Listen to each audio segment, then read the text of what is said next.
Namaste, Jai Shri Krishna. Welcome back to this channel.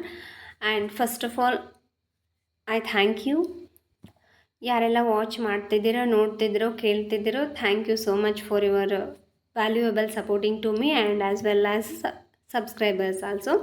And here ಯಾರು first time ನೋಡ್ತಿದ್ದೀರೋ subscribe ಮಾಡ್ಕೊಳ್ದೆ ನೋಡ್ತಾ ಇದ್ದೀರೋ ದಯವಿಟ್ಟು ಸಬ್ಸ್ಕ್ರೈಬ್ ಮಾಡ್ಕೊಳ್ಳಿ. And please it's my humble request to you. ಇವತ್ತಿನ ಕ್ಲಾಸ್ ತುಂಬ ತುಂಬ ತುಂಬ ಇಂಪಾರ್ಟೆಂಟ್ ಆಗಿದೆ. ಬಿಕಾಸ್ ಗೌರ್ಮೆಂಟ್ ನೌಕರಿ ಅಂತ ಬಂದಾಗ ನಮಗೆ ಒಂದೊಂದು ಮಾರ್ಕ್ಸು ಕೂಡ ತುಂಬ ಇಂಪಾರ್ಟೆಂಟ್ ಆಗುತ್ತೆ. ಎಷ್ಟೋ ಕ್ಯಾಂಡಿಡೇಟ್ಸ್ ಇದ್ದಾರೆ ಒಂದು ಮಾರ್ಕ್ಸಲ್ಲಿ ಹೋದವರು. ಸೊ ದ್ಯಾಟ್ ಪರ್ಪಸ್ ಹಾಗಾಗಿ ಗ್ರಾಮರಲ್ಲಿ ಇವತ್ತಿನ ಕ್ಲಾಸಲ್ಲಿ ನಾನು ನಿಮಗೆ ಸಮಾಸಗಳ ಬಗ್ಗೆ ಹೇಳ್ತಾ ಇದ್ದೀನಿ. ಒಟ್ಟು 8 ಸಮಾಸಗಳಿದೆ. 6th ಕ್ಲಾಸಲ್ಲಿ ಇಂಟ್ರೊಡಕ್ಷನ್ ಸ್ವಲ್ಪ ಕೊಟ್ಟಿದ್ದಾರೆ 35ನೇ ಪೇಜಲ್ಲಿ. ಸೊ ಇನ್ನು ಸ್ವಲ್ಪ ಡೀಪಾಗಿ ಡೆಪ್ತಾಗಿ ಅಂತಂದರೆ 8th 9th ಕ್ಲಾಸಲ್ಲೆಲ್ಲ ಕೊಟ್ಟಿದ್ದಾರೆ. ಸೊ ದ್ಯಾಟ್ ಅದರಲ್ಲೆಲ್ಲ ನಾನು ನೋಡ್ಕೊಂಡು ಕ್ಲಾಸ್ ಮಾಡ್ತಾ ಇದ್ದೀನಿ. ತುಂಬ ಇಂಪಾರ್ಟೆಂಟ್ ಆಗುತ್ತೆ, ಓಕೆನಾ. ಬೇರೆ ಗ್ರಾಮರ್ ಬುಕ್ ನೋಡಿನೂ ನಾನು ಮಾಡ್ತಾ ಇದ್ದೀನಿ, ಬುಕ್ಸ್ ಸ್ಟಡಿ ಮಾಡಿನೂ. ಸೊ ದ್ಯಾಟ್ ಇಲ್ಲಿ ನೋಡಿ ಹೈಸ್ಕೂಲ್ ಗ್ರಾಮರ್ ಇದು ಇರುವಂಥದ್ದು ತುಂಬ ಇಂಪಾರ್ಟೆಂಟ್ ಆಗುತ್ತೆ ಎಲ್ಲ ಗೌರ್ಮೆಂಟ್ ನೌಕರಿಗೂ, ಓಕೆನಾ. Not only for teachers, KPSC ಎಲ್ಲ ಎಕ್ಸಾಮ್ಸ್ಗೂ ಹೆಲ್ಪ್ ಆಗುತ್ತೆ. And after that watching this video ದಯವಿಟ್ಟು ನಿಮ್ಮ ಫ್ರೆಂಡ್ಸ್ಗೂ ಶೇರ್ ಮಾಡಿ. ಮತ್ತು ವಿಡಿಯೋನ ದಯಮಾಡಿ ಎಲ್ಲೂ ಸ್ಕಿಪ್ ಮಾಡಬೇಡಿ. ಮಾಡಿದ್ರೆ ನಿಮಗೆ ಅರ್ಥ ಆಗಲ್ಲ, ತುಂಬ ಇಂಪಾರ್ಟೆಂಟ್ ಆಗುತ್ತೆ. ಇಲ್ಲಿ ನಾನು ಈ ಕ್ಲಾಸಲ್ಲಿ ವಿತ್ ಎಕ್ಸಾಂಪಲ್ಸ್ ಜೊತೆಗೆ ವಾಕ್ಯಗಳ ಜೊತೆಗೆ ನಾನು ನಿಮಗೆ ಇಲ್ಲಿ ಎಕ್ಸ್ಪ್ಲನೇಷನ್ನ ಕೊಡ್ತಾ ಇದ್ದೀನಿ. ಸೊ ದ್ಯಾಟ್ ವಿಡಿಯೋನ ಮಿಡಲ್ ಎಲ್ಲೂ ಸ್ಕಿಪ್ ಮಾಡಬೇಡಿ, ಓಕೆನಾ. ಬನ್ನಿ ತಡ ಮಾಡದೆ ಕ್ಲಾಸ್ ಸ್ಟಾರ್ಟ್ ಮಾಡೋಣ. And here the definition. What is the ಸಮಾಸ? ಸಮಾಸ ಅಂದರೆ ಏನು? ಎರಡು ಅಥವಾ ಅನೇಕ ಪದಗಳು, ಎರಡು ಇರ್ಬೋದು, ಮೇ ಬಿ ಜಾಸ್ತಿ ಇರ್ಬೋದು, ಓಕೆನಾ. ಪದಗಳು ಅರ್ಥಕ್ಕೆ ಅನುಸಾರವಾಗಿ ಸೇರಿ, ಅಂದರೆ ಒಂದು ಪದದಲ್ಲಿ 2 ಪದ ಇರುತ್ತೆ ಅಂತ, ಓಕೆನಾ. ಸೊ ಅರ್ಥ 2 ಬರುತ್ತೆ, ಅದು ಡಿವೈಡ್ ಮಾಡಿದಾಗ ಸೇರಿ ಮಧ್ಯದಲ್ಲಿರುವ ವಿಭಕ್ತಿ ಪ್ರತ್ಯಯವನ್ನು ಲೋಪ ಮಾಡಿಕೊಂಡು ಒಂದೇ ಪದ ಆದರೆ ಅದನ್ನು ಸಮಾಸ ಅಂತ ಕರಿತೀವಿ. ಅಂತಹ ಪದಗಳನ್ನು ಹಿಯರ್ ಎಕ್ಸಾಂಪಲ್ಸ್: ಸಂಜೆಗೆಂಪು, ಸಂಜೆಯ ಪ್ಲಸ್ ಕೆಂಪು, ಸಂಜೆಯ ಯ, ಸಂಜೆಯ. ವಿಭಕ್ತಿ ಪ್ರತ್ಯಯ ಇದೆ. ಉತ್ತಮೋತ್ತಮ, ಉತ್ತಮದಲ್ಲಿ ಉತ್ತಮ. ಸೊ ನೋಡಿ ಅಲ್ವಾ, ಅಲ್ಲಿ ವಿಭಕ್ತಿ ಪ್ರತ್ಯಯ ಇದೆ. ಆ್ಯಂಡ್ ಇದರಲ್ಲಿ ಪೂರ್ವಪದ ಯಾವುದು, ಉತ್ತರ ಪದ ಯಾವುದು ಅಂತ ನೀವು ನನಗೆ ಕಮೆಂಟ್ ಮಾಡಬೇಕು. ತುಂಬ ಇಂಪಾರ್ಟೆಂಟ್ ಆಗುತ್ತೆ ಪೂರ್ವಪದ ಉತ್ತರ ಪದ. ಇದನ್ನು ನೀವು ಕರೆಕ್ಟಾಗಿ ನೆನ್ಪಿಟ್ಕೊಂಡ್ಬಿಟ್ರೆ ಕೆಲವೊಂದಿಷ್ಟು ವಾಕ್ಯ ಅದರದ್ರ ಡೆಫಿನಿಷನ್, ದ್ವಂದ್ವ ಸಮಾಸ ಇರ್ಬೋದು, ದ್ವಿಗು ಸಮಾಸ ಇರ್ಬೋದು, ಗಮಕ ಸಮಾಸ ಇರ್ಬೋದು, ಅದು ಡೆಫಿನಿಷನ್ ಇಟ್ಕೊಂಡ್ಬಿಟ್ರೆ ನೀವು ನೆನಪಲ್ಲಿ you can easily find out that. You can ತುಂಬ ಈಸಿಲಿ ನೀವು ಅದನ್ನು ಫೈಂಡ್ ಔಟ್ ಮಾಡ್ಬೋದು ಆ ಪದಗಳನ್ನು, ಓಕೆನಾ. ಆ್ಯಂಡ್ ಹಿಯರ್ ಒಟ್ಟು 8 ಸಮಾಸಗಳಿದೆ, ಗೊತ್ತಿರಲಿ. 6th ಸ್ಟ್ಯಾಂಡರ್ಡಲ್ಲಿ ಕೊಟ್ಟಿದ್ದಾರೆ 35ನೇ ಪೇಜಲ್ಲಿ, ಓಕೆನಾ. 8 ಸಮಾಸಗಳಿದೆ. ಅದರಲ್ಲಿ ಫಸ್ಟ್ ಒಂದು ತತ್ಪುರುಷ ಸಮಾಸ ನಾನು ಇಲ್ಲಿ ತಗೊಂಡಿದ್ದೀನಿ. ಹಿಯರ್ 2 ನಾಮಪದಗಳು ಸೇರಿ, ನಾಮಪದ ಅಂದರೆ ಗೊತ್ತಲ್ವಾ, ನಾಮಪದಗಳು, ಓಕೆನಾ. ನಾಮಪದಗಳು ಸರ್ವನಾಮ ಅಲ್ಲ, ನಾಮಪದಗಳು ಸೇರಿ ಸಮಾಸ ಪದವಾದಾಗ ಉತ್ತರ ಪದದ ಅರ್ಥವು ಪ್ರಧಾನವಾಗಿದ್ದರೆ ತತ್ಪುರುಷ ಸಮಾಸ ಅಂತ ಕರಿತೀವಿ. ಉತ್ತರ ಪದ ಅಲ್ಲಿ ಇಂಪಾರ್ಟೆಂಟ್ ಆಗಿರಬೇಕು. ಬೆಟ್ಟದ ಪ್ಲಸ್ ತಾವರೆ, ಬೆಟ್ಟದಾವರೆ. ಇಲ್ಲಿ ನೋಡಿ ಕೊಟ್ಟಿದ್ದೀನಿ, ಅದರಲ್ಲಿ ವಿಭಕ್ತಿ ಪ್ರತ್ಯಯಗಳು ಕೂಡ ಇದೆ. ಪೂರ್ವಪದ ಉತ್ತರ ಪದ ಯಾವುದು ಅಂತ ನೀವೇ ನನಗೆ ಕಮೆಂಟ್ ಮಾಡಿ. 2 ಡೇಸಲ್ಲಿ ಅದ್ರ ಮೇಲೂ ನಾನು ನಿಮಗೆ ಕ್ಲಾಸ್ ಮಾಡ್ತೀನಿ, ಶೋರ್, ಡೆಫಿನೆಟ್ಲಿ. ಆ್ಯಂಡ್ ಹಿಯರ್ ಇಲ್ಲಿ ನೋಡಿ, ಸಂಜೆಯ ಪ್ಲಸ್ ಕೆಂಪು, ಸಂಜೆಗೆಂಪು. ತಲೆಯಲ್ಲಿ ಪ್ಲಸ್ ನೋವು, ತಲೆನೋವು. ಸೊ ಇದರಲ್ಲಿ ಪ್ರಧಾನ ವಾಕ್ಯ ಯಾವುದು ಗೊತ್ತಿರಲಿ, ಓಕೆನಾ. ಸೊ ಅದನ್ನು ನಾವು ತತ್ಪುರುಷ ಸಮಾಸ ಅಂತೀವಿ. ಪೂರ್ವ ಪದದಲ್ಲಿ ಪ್ರಧಾನ ವಾಕ್ಯ ಇರುವಂಥದ್ದು, ಪ್ರಧಾನ ಪದ ಇರುವಂಥದ್ದು, ಓಕೆನಾ. ಆ್ಯಂಡ್ ತತ್ಪುರುಷ ಸಮಾಸದ ಡೆಫಿನೇಷನ್ ಈಗ ನೀವು ನೋಡಿದ್ರಿ, ಅದೊಂದು ನೆನ್ಪಿಟ್ಕೊಂಡ್ರೆ ಸಾಕು. ಅದು ಪದಗಳು ಬಿಡಿಸಿ ಬರೆದಾಗ ಅಲ್ಲಿ ವಿಭಕ್ತಿ ಪ್ರತ್ಯಯ ಬರುತ್ತೆ. ವಿಗ್ರಹ ವಾಕ್ಯ ಅಂದರೆ ಪದಗಳನ್ನು ಬಿಡಿಸಿ ಬರೋದು.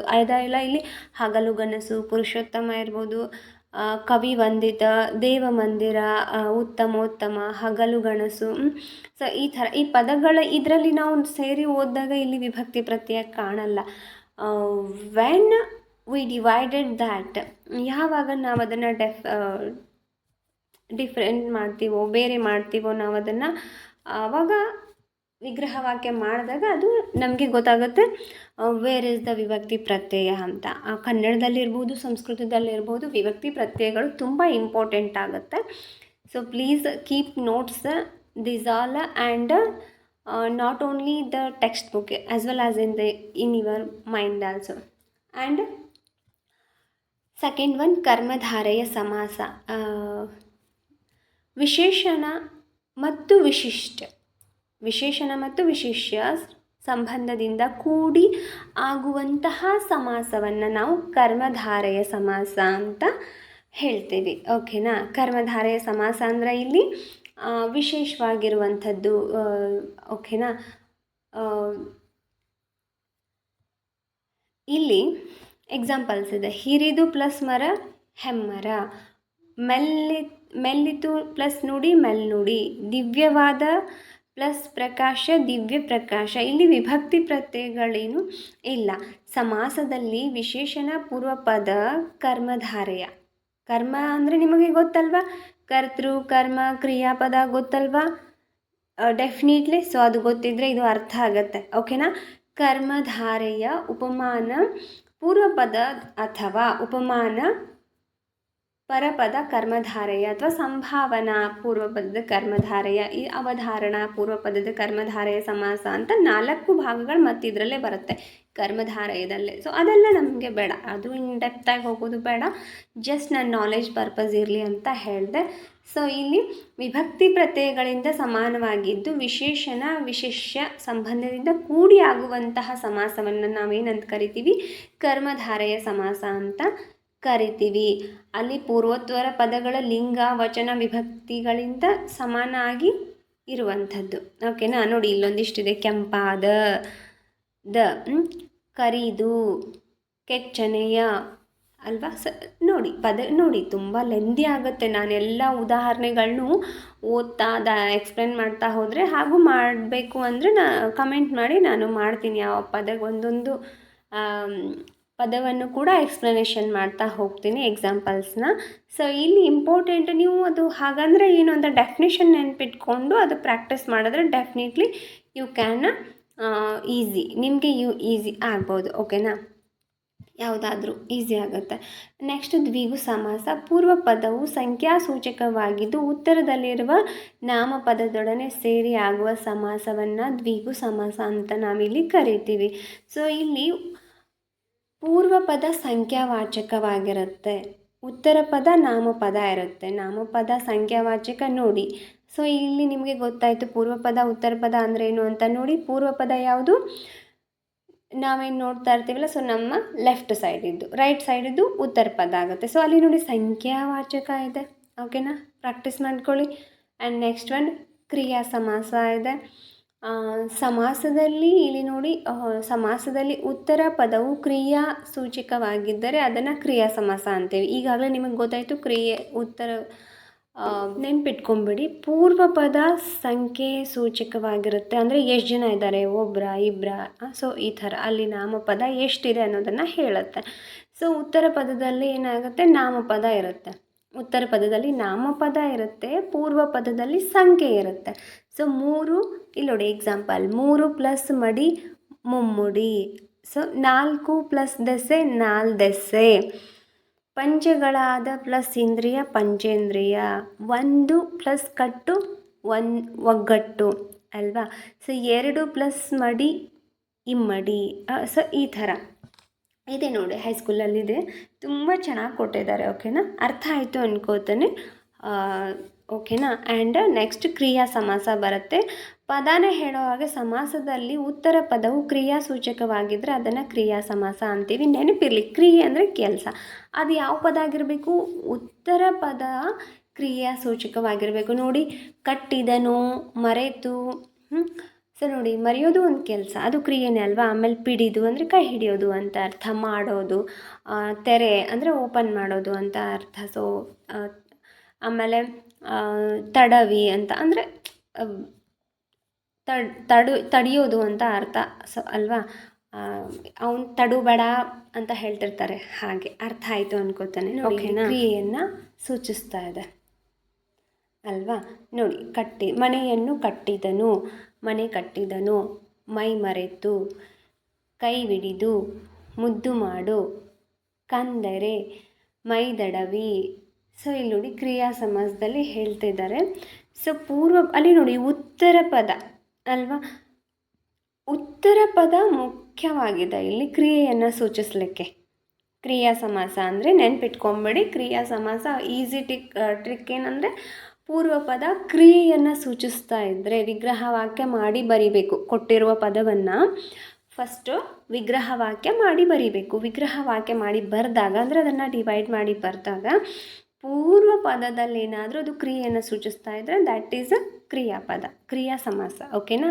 ಆ್ಯಂಡ್ ಗಮಕ ಸಮಾಸ ಅಂತಂದರೆ ಪೂರ್ವ ಪದವು ಸರ್ವನಾಮ ಅಥವಾ ಕೃದಂತಗಳಲ್ಲಿ ಒಂದಾಗಿದ್ದು ಉತ್ತರ ಪದವು ನಾಮ ಪದವಾಗಿದ್ದರೆ ಅದನ್ನು ಗಮಕ ಸಮಾಸ ಅಂತ ಕರಿತೀವಿ.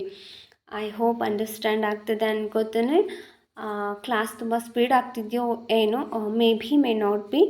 ಸ್ಪೀಡ್ ಆದರೆ ಹೇಳಿ, ಇನ್ನೂ ಸ್ವಲ್ಪ ಸ್ಲೋ ಆಗಿ ಮಾಡ್ತೇನೆ, ಎಕ್ಸ್ಪ್ಲನೇಷನ್ ಜಾಸ್ತಿ ಕೊಡ್ತಾ. ಓಕೆನಾ? ಪೂರ್ವ ಪದವು ಈಗಾಗಲೇ ನಿಮಗೆ ಗೊತ್ತಾಯಿತು ಪೂರ್ವ ಪದ ಯಾವುದು, ಉತ್ತರ ಪದ ಯಾವುದು ಅಂತ. ಪೂರ್ವ ಪದವು ಸರ್ವನಾಮ ಅಥವಾ ಕೃದಂತಗಳಲ್ಲಿ ಒಂದಾಗಿದ್ದು ಉತ್ತರ ಪದವು ನಾಮಪದವಾಗಿದ್ದರೆ ಅದನ್ನು ನಾವು ಗಮಕ ಸಮಾಸ ಅಂತೀವಿ. ನೆನ್ಪಿಟ್ಕೊಳ್ಳಿಕ್ಕೆ ತುಂಬ ಈಸಿ. ಇಲ್ಲಿ ಉತ್ತರ ಪದದಲ್ಲಿ ನಾಮಪದಗಳೇ ಇರುತ್ತೆ, ಪೂರ್ವ ಪದದಲ್ಲಿ ಸರ್ವನಾಮ ಇರುತ್ತೆ ಅಥವಾ ಕೃದಂತಗಳಿರುತ್ತೆ.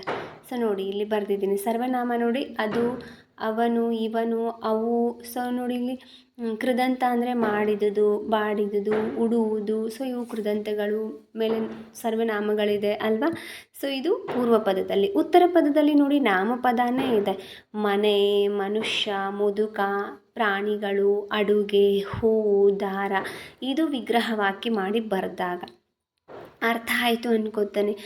ಕ್ಲಾಸ್ನ ರಿವೈಂಡ್ ಮಾಡಿ ನೋಡಿ, ಅರ್ಥ ಆಗುತ್ತೆ. ಓಕೆನಾ? ಪ್ರಾಕ್ಟೀಸ್ ಮಾಡಿ ಪದಗಳನ್ನು. ಓಕೆನಾ? ಆ್ಯಂಡ್ ಇಲ್ಲಿ ಕೊಟ್ಟಿರೋ ಪದಗಳನ್ನ ಮಾಡಿ ಸಾಕು. ಓಕೆನಾ? ನಿಮ್ಗೆ ಈಸಿ ಆಗುತ್ತೆ. ಇನ್ನು ಬಹುರ್ವಿ ಸಮಾಸ 6ನೇದು ನೋಡಿ, ಎರಡು ಅಥವಾ ಅನೇಕ ನಾಮಪದಗಳು ಸೇರಿ ಆಗುವಾಗ ಬೇರೊಂದು ಪದ ಅರ್ಥವು ಪ್ರಧಾನವಾಗುಳ್ಳ ಸಮಾಸಕ್ಕೆ ಬಹುರ್ವಿಹಿ ಸಮಾಸ ಅಂತ ಕರಿತೀವಿ. ಸೊ ಇಲ್ಲಿ ಎರಡು ಅಥವಾ ಅನೇಕ ನಾಮಪದಗಳು, ಸರ್ವನಾಮ ಅಲ್ಲ ನಾಮಪದಗಳೇ ಸೇರಿ ಸಮಾಸ ಆಗುವಾಗ. ಓಕೆನಾ? ಗೊತ್ತಿರಲಿ, ಅರ್ಥ ಆಗ್ತದೆ ಅಲ್ವಾ? ಬಹುರ್ವಿಹಿ ಸಮಾಸ ಅಂದರೆ ಏನು?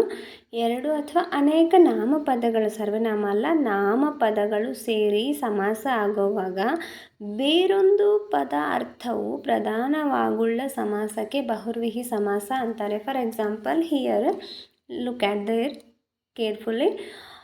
ಕೆಂಪಾದ, ಲುಕ್ ಆಟ್ ಹಿಯರ್ ಕೇರ್ಫುಲಿ. ಕೆಂಪಾದ ಪ್ಲಸ್ ಕಣ್ಣು ಉಳ್ಳವ ಏನಾಗುತ್ತೆ? ಕೆಂಗಣ್ಣ. ಅಲ್ಲಿ ಪ್ರಧಾನವಾಗಿ ಕಣ್ಣು ಉಳ್ಳವ, ಕೆಂಪಾದ. ಎಂಥ ಕಣ್ಣಿದೆ? ಒಂದು ಕೆಂಪು ಕಣ್ಣಿದೆ.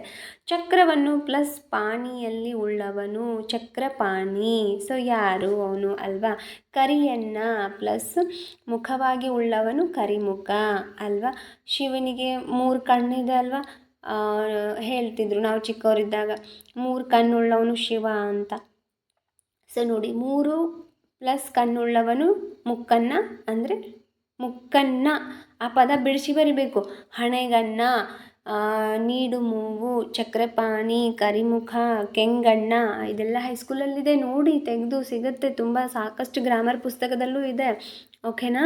ಇನ್ನೂ ಹೆಚ್ಚಾಗಿ ಸಿಗುತ್ತೆ. ವಿಡಿಯೋ ತುಂಬ ಲೆಂದಿ ಆಗುತ್ತೆ ಅನ್ನೋ ಕಾರಣಕ್ಕೆ ಸ್ವಲ್ಪ ಒಂದು 5, 6, 10 ಅಷ್ಟೇ ತಗೊಂಡಿದ್ದೀನಿ ಗ್ರಾಮರ್ ಪುಸ್ತಕದಲ್ಲಿ. ಓಕೆನಾ? ಆ್ಯಂಡ್ ಹಿಯರ್ ನೋಡಿ, ಇದನ್ನು ಪದನ ಬಿಡಿಸಿ ಬರೆದಾಗ ಅಲ್ಲಿ 2 ಅಥವಾ 2ಕ್ಕಿಂತ ಜಾಸ್ತಿ ನಾಮಪದಗಳು ಬರುತ್ತೆ. ಅಂಥ ಪದಗಳನ್ನು ನಾವು ಏನು ಮಾಡ್ತೀವಿ? ಬಹುರ್ವಿಹಿ ಸಮಾಸ. ಬಹುರ್ವಿ ಅಂದರೆ ಬಹಳಷ್ಟು ಇರುವಂಥದ್ದು ನಾಮಪದಗಳು. ನೆನ್ಪಿಟ್ಕೊಂಬಿಡಿ, ತುಂಬ ಈಸಿ ಇದೆ. ಓಕೆನಾ? ಆ್ಯಂಡ್ 7th ಒನ್ ಈಸ್ ದ್ವಂದ್ವ ಸಮಾಸ. 2 ಅಥವಾ ಅನೇಕ ನಾಮಪದಗಳು ಸೇರಿ ಸಮಾಸವಾದಾಗ ಎಲ್ಲ ಪದಗಳ ಅರ್ಥಗಳು ಪ್ರಧಾನವಾಗಿದ್ದರೆ ಆ ಸಮಾಸಕ್ಕೆ ದ್ವಂದ್ವ ಸಮಾಸ ಅಂತೀವಿ. ಇದು ತುಂಬಾ ಈಸಿ, ಎಲ್ಲನೂ ಈಸಿ ಇದೆ. ಓಕೆನಾ? ನಾಟ್ ಓನ್ಲಿ ಎನಿ ಒನ್ ಸಮಾಸ, ಈಚ್ ಆ್ಯಂಡ್ ಎವ್ರಿ ಸಮಾಸಸ್ ಆರ್ ಸೋ ಈಸಿ. ಓಕೆನಾ? ಅರ್ಥ ಆಗ್ತಿದೆಯಲ್ಲ? ದ್ವಂದ್ವ ಸಮಾಸ ಅಂದರೆ 2 ಅಥವಾ ಅನೇಕ ನಾಮಪದಗಳು ಸೇರಿ ಸಮಾಸ ಆಗುವಾಗ ಅದರಲ್ಲಿ ಪೂರ್ವಪದ ಪ್ರಧಾನ ಅಥವಾ ಉತ್ತರ ಪ್ರಧಾನ ಅಂತ ಏನೂ ಇರಲ್ಲ. ನಾಮಪದಗಳು ಎಷ್ಟಿರ್ತದನೋ ನೀವು ವಿಗ್ರಹ ವಾಕ್ಯ ಮಾಡಿ ಬರೆದಾಗ ಆ ಪ್ರತಿಯೊಂದು ಪದವೂ ಕೂಡ ತುಂಬ ಅರ್ಥಗರ್ಭಿತವಾಗೇ ಇರುತ್ತೆ. ಒಂದು ಹೆಚ್ಚು ಪ್ರಧಾನವಾದದ್ದು ಅಥವಾ ಒಂದು ಅದರ ಅಂಶ ಅಂತ ಏನೂ ಅಲ್ಲ. ಓಕೆನಾ? ಅಥವಾ ಅದರ ಸಹಾಯಕ ಪದ ಅಂತಲೂ ಅಲ್ಲ. ಪ್ರತಿಯೊಂದು ನೀವು ವಿಗ್ರಹ ವಾಕ್ಯ ಮಾಡಿ ಬರೆದಾಗ, ಕೊಟ್ಟಿರುವಂತಹ ಪದವನ್ನು ವಿಗ್ರಹ ವಾಕ್ಯ ಮಾಡಿ ಬರೆದಾಗ ಆ ಪದದಲ್ಲಿ ಎಷ್ಟು ನಾಮಪದಗಳು ಬರ್ಬೋದು, 2 ಇರ್ಬೋದು ಅಥವಾ ಮೋರ್ ದೆನ್ 2. ಓಕೆನಾ? ಸೊ ಎಲ್ಲನೂ ಪ್ರತಿಯೊಂದು ಇಂಪಾರ್ಟೆಂಟಾಗಿ ಪ್ರಧಾನವಾಗಿಯೇ ಇರುತ್ತೆ, ಸಮಾನವಾಗಿ ಅರ್ಥ ಇರುತ್ತೆ ಅದಕ್ಕೆ. ಓಕೆನಾ? ವ್ಯಾಲ್ಯೂಯೇಬಲ್. ಓಕೆನಾ? So look at there.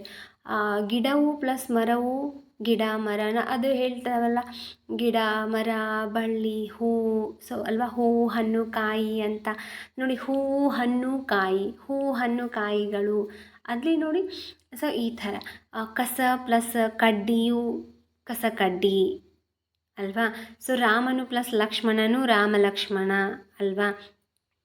So ಈ ಥರ. ಓಕೆ ನೋಡಿ, ಇದರಲ್ಲಿ ನಾವು ಯಾವ್ದು ಹೆಚ್ಚು ಕಡಿಮೆ ಅಂತ ಹೇಳೋಕ್ಕಾಗುತ್ತೆ ನೋಡಿ. ಸಮ್ ಎಕ್ಸಾಂಪಲ್ಸ್ ಕೊಟ್ಟಿದ್ದೀನಿ ಇಲ್ಲಿ. ಓಕೆನಾ? ಕೆರೆ ಕಟ್ಟೆ ಬಾವಿಗಳು. ಆಮೇಲೆ ಇಲ್ಲಿ ಇನ್ನೊಂದು ಇಂಪಾರ್ಟೆಂಟ್ ಏನು ಗೊತ್ತಾ ನೋಡಿ, ಇಲ್ಲಿ ಫಸ್ಟ್ ಏನಿದೆ ರಾಮ ಲಕ್ಷ್ಮಣ, ಕಸ ಕಡ್ಡಿ ಅಥವಾ ಗಿಡ ಮರ, ಹೂವು ಬಳ್ಳಿ, ಹಣ್ಣು ಹಂಪಲುಗಳು. ಸೊ ಹಣ್ಣು ತರಕಾರಿಗಳಿರ್ಬೋದು. ಸೊ ಇಲ್ಲಿ ನೋಡಿ, ಕೆರೆ ಕಟ್ಟೆ ಬಾವಿ ಅಥವಾ ಕೆರೆ ಕಟ್ಟೆ ಬಾವಿಗಳು. ಇಲ್ಲಿ ಬಹುವಚನ ಕೊನೆ ಪದ ಯಾವುದು? ಇಲ್ಲಿ ಉತ್ತರ ಪದ ಬಹುವಚನ ಬಂದಿದೆ ಅಲ್ವಾ. ಅದೇ ಥರ ಕೆಳಗಡೆ ಒಂದಿಷ್ಟು ಕೊಟ್ಟಿದ್ದೀನಿ ನೋಡಿ. ಗಿಡ ಮರ ಬಳ್ಳಿ ಪೊದೆ ಅಥವಾ ಗಿಡ ಮರ ಬಳ್ಳಿ ಪೊದೆಗಳು. ಪೊದೆ ಇದ್ದದ್ದು ಪೊದೆಗಳು, ಒಂಟೆ ಇದ್ದದ್ದು ಒಂಟೆಗಳು, ಗುಡುಗು ಸಿಡಿಲು ಮಿಂಚು, ಗುಡುಗು ಸಿಡಿಲು ಮಿಂಚುಗಳು. ತುಂಬ ಮಿಂಚುಗಳು ಬರ್ತಿರುತ್ತೆ ಜೋರಾಗಿ ಮಳೆ ಬರೋವಾಗ, ಕಾರ್ ಮೋಡ ಕವಿದಾಗ. So that.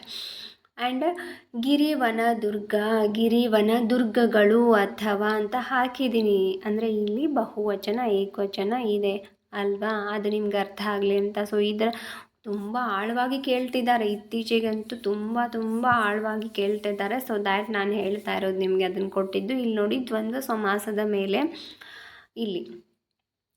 ಓಕೆನಾ? ಅಕಸ್ಮಾತಲ್ಲಿ ದ್ವಂದ್ವ ಸಮಾಸದಲ್ಲಿ ಆ ಪದ ಏಕವಚನವಾಗಿ ಅಂತ್ಯಗೊಂಡ್ರೆ ಅದನ್ನು ಏನಂತ ಕರೀತಾರೆ? ಸಮಾಹಾರ ದ್ವಂದ್ವ ಸಮಾಸ ಅಂತ ಕರೀತಾರೆ. ಅಕಸ್ಮಾತ್ ಬಹುವಚನ ಅಂದರೆ ಗಳು ಹಚ್ಚಿ ಅಂತ್ಯ ಆದರೆ ಆ ಪದ, ಅದನ್ನು ಇತರೇತರ ದ್ವಂದ್ವ ಸಮಾಸ ಅಂತ ಕರೀತಾರೆ. ಸಮಾಹಾರ ದ್ವಂದ್ವ ಸಮಾಸ ಅಂತ ಯಾವುದನ್ನು ಹೇಳ್ತೀವಿ? ಏಕವಚನವಾಗಿ ಬಹುವಚನವಾಗಿ ಅಂತ್ಯಗೊಳ್ಳುವಂತಹ. ಅಲ್ಲಿ ನೋಡಿ, ಇಲ್ಲಿ ಬರೆದಿದ್ದೀನಿ. ಓಕೆನಾ? ಕನ್ಫ್ಯೂಸ್ ಮಾಡ್ಕೋಬೇಡಿ. ಸರಿಯಾಗಿ ಸೈಲೆಂಟಾಗಿ ಡೀಸೆಂಟಾಗಿ ಚೆನ್ನಾಗಿ ಪದಗಳನ್ನು ನೋಡಿ. ಓಕೆನಾ? ಸಾಕಷ್ಟೇ, ಇದೇನು ಬೇಡ, ಜಸ್ಟ್ ಫಾರ್ ನಾಲೆಜಿಗೆ ಹೇಳಿದ್ದೀನಿ ನಾನು. ಓಕೆ, ಏಕವಚನ ಬಹುವಚನ ದ್ಯಾಟ್ ನಾಟ್ ಇಂಪಾರ್ಟೆಂಟ್, ಬಟ್ ಇದಕ್ಕೆ ನಾಲೆಜ್ ಪರ್ಪಸ್ ಹೇಳಿದ್ದೀನಿ ಅಷ್ಟೇ. ಫಸ್ಟ್ ಅದನ್ನು ತಿಳ್ಕೊಂಬಿಡಿ. ದ್ವಂದ್ವ ಸಮಾಸ ಅಂದರೆ ಅಲ್ಲಿ ಎಲ್ಲ ಪದಗಳು ಸಮಾನವಾಗಿ ಇರುತ್ತೆ. ಓಕೆನಾ? ಆ್ಯಂಡ್ ಅಂಶಿ ಸಮಾಸ, ಲಾಸ್ಟ್ ಒನ್. ಪೂರ್ವ ಮತ್ತು ಉತ್ತರ ಪದಗಳು ಅಂಶ ಮತ್ತು ಅಂಶಿ ಭಾವದಿಂದ ಸೇರಿದರೆ ಅದನ್ನು ಅಂಶಿ ಸಮಾಸ ಅಂತೀವಿ. ಅಂದರೆ ಒಂದಕ್ಕೊಂದು ಸಂಬಂಧ ಇರುತ್ತೆ. ನಾಲಿಗೆಯ ಪ್ಲಸ್ ತುದಿ ನಾಲಿಗೆ ಅಂದರೆ ಅದು ಉಲ್ಟಾ ಬರ್ತದೆ. ಓಕೆನಾ? ಅಂಶಿ ಸಮಾಸ ಅಂದ್ರೇನು? ಒಂದು ಪದ ಏನಿರುತ್ತಲ್ಲ, ಸೊ ಅದು ಉಲ್ಟಾ ಇರುತ್ತೆ. ಕೆಳದುಟಿ ಒಳ ಮೈ ಅಂದರೆ. ಸೊ ನೋಡಿ, ನಾಲಿಗೆಯ ಪ್ಲಸ್ ತುದಿ ನಾಲಿಗೆ. ಪೂರ್ವ ಪದ ಉತ್ತರ ಪದವನ್ನು ನಾವು ಉಲ್ಟಾ ಮಾಡಿ ಹೇಳ್ತೀವಿ ಪದ ಹೇಳುವಾಗ, ಬಿಡಿಸಿ ಬರೆಯುವಾಗ. ಸೊ ಇಲ್ಲಿ ಪೂರ್ವ ಪದ ಉತ್ತರ ಪದದಲ್ಲಿ ಬರಿತೀವಿ, ಉತ್ತರ ಪದನ ಪೂರ್ವ ಪದದಲ್ಲಿ ಬರಿತೀವಿ. ಅದು ಒಂದಕ್ಕೊಂದು ಒಂದು ಪದ ಇನ್ನೊಂದು ಪದದ ಅಂಶ ಆಗಿರುತ್ತೆ. ಅದು ಬೇರೆ ಇದು ಬೇರೆ ಸಪ್ರೇಟ್ ಆಗಿರಲ್ಲ. ಅಂಶಿ ಸಮಾಸದಲ್ಲಿ ಪದಗಳು ಸಪ್ರೇಟಾಗಿ ಇರಲ್ಲ. ವಿಗ್ರಹ ವಾಕ್ಯ ಮಾಡಿ ಬರೆದಾಗ ಪೂರ್ವ ಪದ ಇರ್ಬೋದು ಉತ್ತರ ಪದ ಇರ್ಬೋದು ಒಂದು ಇನ್ನೊಂದರ ಅಂಶ ಆಗಿರುತ್ತೆ ಹೊರತು ಪ್ರಧಾನವಾಗಿ ಸಪ್ರೇಟಾಗಿ ಯಾವುದೂ ಇರಲ್ಲ. ಓಕೆನಾ? ಇಲ್ಲಿ ಅರ್ಥ ಆಗ್ತಿದೆ ಅನ್ಕೋತೀನಿ ನೋಡಿ. ತುದಿ ನಾಲಿಗೆ ಕೆಳದುಟಿ ಅಲ್ವಾ. ತುಟಿ ಮೇಲಿಂದ ಆದ್ರೂ ಕೆಳಗಿಂದ ತುಟಿ ಮೇಲ್ದುಟಿ. ಸೊ ಅಲ್ವಾ. ಸೊ ದ್ಯಾಟ್ ವಿಡಿಯೋನ ಪಾಸ್ ಮಾಡಿ ನೋಡಿ ಪ್ಲೀಸ್, ಅರ್ಥ ಆಗುತ್ತೆ. ಓಕೆನಾ? ಗ್ರಾಮರ್ ಅನ್ನೋದು ಒಂದು ಸಮುದ್ರ ಇದ್ದ ಹಾಗೆ. ಎಕ್ಸಾಮ್ ಪರ್ಪಸ್ ಎಷ್ಟು ಬೇಕೋ ಅಷ್ಟು ನಾನು ಇಲ್ಲಿ ಮಾಡಿದ್ದೀನಿ. I hope you understood. ನಿಮಗೆ ಅರ್ಥ ಆಗಿದೆ ಅಂತ ಅನ್ಕೋತೀನಿ. And once again thank you so much for watching this video. Subscribe ಮಾಡ್ಕೊಳ್ಳಿ ಮತ್ತು ವಿಡಿಯೋನ ಶೇರ್ ಮಾಡಿ, ಎಲ್ಲರಿಗೂ ಮಾಹಿತಿ ತಲುಪಲಿ. ದಯಮಾಡಿ ಲೈಕ್ ಮಾಡೋದನ್ನು ಮರಿಬೇಡಿ. ನೀವು ಲೈಕ್ ಮಾಡೋದ್ರಿಂದ ಬೇಗ ಇದು ಬೇರೆಯವ್ರಿಗೂ ತಲುಪುತ್ತೆ. ಸೊ ದ್ಯಾಟ್ ಮುಂದೆ ಹೆಚ್ಚಿನ ಗ್ರಾಮರ್ ಜೊತೆಗೆ ಬರ್ತೀನಿ. ಮುಂದಿನ ಕ್ಲಾಸಲ್ಲಿ ಭೇಟಿಯಾಗೋಣ. Thank you so much. ಅಲ್ಲಿವರೆಗೂ ಎಲ್ಲರಿಗೂ ಒಳ್ಳೆಯದಾಗಲಿ. ಸ್ಟಡಿ ಮಾಡ್ತಾಯಿರಿ. ಆ್ಯಂಡ್ KS ಎಕ್ಸಾಮ್ ಕಮಿಂಗ್ ಇನ್ನೊಂದು ವಾರ ಇದೆ. ಸೊ ದ್ಯಾಟ್ ಓದಿ ಚೆನ್ನಾಗಿ ಪ್ರಾಕ್ಟೀಸ್ ಮಾಡಿ, ಓಕೆನಾ. ಇದನ್ನು ಪದಗಳನ್ನು ನೀವು ಹೆಚ್ಚು ಯಾವುದೇ ಕನ್ನಡ ಪುಸ್ತಕ ತಗೊಳ್ಳಿ, ಅದು CBSE ಇರ್ಬೋದು, ಕನ್ನಡ ಇರ್ಬೋದು, ಓಕೆನಾ. ಆ್ಯಂಡ್ ಯಾವುದೇ ಕಾದಂಬರಿ ತಗೊಳ್ಳಿ ಅಥವಾ ಯಾವುದೋ ಒಂದು ಟೆಕ್ಸ್ಟ್ ಬುಕ್ಕು ಅಥವಾ ಇನ್ಯಾವುದೋ ಒಂದು ಹಾಡೋ ಪದ್ಯದ್ದು ಅಥವಾ ಯಾವುದೇ ತಗೊಳ್ಳಿ ನೀವು, ಓಕೆನಾ. ಸೊ ಒಂದು ಪೇಪರ್ ತೊಗೊಂಡು ಓದ್ತಾಯಿದ್ರು ಅದರಲ್ಲಿ ಪದಗಳು ಸಿಗುತ್ತೆ, ಸಾವಿರಾರು ಪದಗಳ ಸಿಗುತ್ತೆ ಸಮಾಸಗಳಿಗೆ, ಸಂಧಿಗಳಿಗೆ ಮಾಡಲಿಕ್ಕೆ, ಓಕೆನಾ. ನೆಕ್ಸ್ಟ್ ವಿಡಿಯೋನ ಸಂಧಿಗಳ ಬಗ್ಗೆ ಮಾಡ್ತಾಯಿದ್ದೀನಿ. ಡೋಂಟ್ ಮಿಸ್, ಓಕೆನಾ. Thank you so much once again for watching this video. And ದಯಮಾಡಿ ಸಬ್ಸ್ಕ್ರೈಬ್ ಮಾಡ್ಕೊಳ್ಳಿ. ಸಿಗೋಣ ಮುಂದಿನ ಕ್ಲಾಸಲ್ಲಿ. Take care. ಒಳ್ಳೆಯದಾಗಲಿ ಎಲ್ಲರಿಗೂ. Thank you so much.